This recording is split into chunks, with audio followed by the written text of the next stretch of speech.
हम सीखने वाले हैं, अगर हमारे पास रिएक्शन में एक से ज्यादा रिएक्टेंट का अमाउंट दिया हुआ रहता है तो प्रोडक्ट का अमाउंट कैसे निकालेंगे। सबसे पहले हमें रिएक्शन में लिमिटिंग रिएजेंट निकालना पड़ेगा। जैसे एग्जांपल के लिए यहां पर इस रिएक्शन में आपको दे रखा है कि H2 का अमाउंट 4 मोल है और O2 का अमाउंट 1 मोल है। पहला काम हमारा क्या है, लिमिटिंग रिएजेंट निकालना। लिमिटिंग रिएजेंट निकालने के लिए हम क्या करेंगे, number of mole divided by stoichiometric coefficient कर देंगे, ठीक है। और यहां पर जो भी मिनिमम नंबर निकल कर आएगा, जैसे इस एग्जाम्पल में किसके लिए निकल कर आ रहा है, O2 के लिए, जो मिनिमम निकल कर आएगा वही हमारा क्या हो जाएगा, लिमिटिंग रिएजेंट हो जाएगा। अब जो भी हम कैलकुलेशन करेंगे वो लिमिटिंग रिएजेंट के हिसाब से ही होगा। जैसे इसका पूरा का पूरा 1 मोल खत्म हो जाएगा क्योंकि ये लिमिटिंग रिएजेंट है, 1 था, 1 पूरा खत्म हो गया, 0 बचेगा।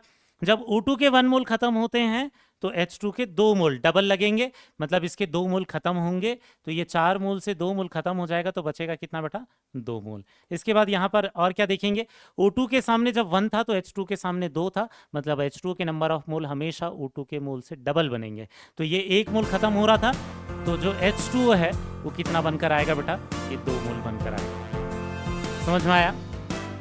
Thank you.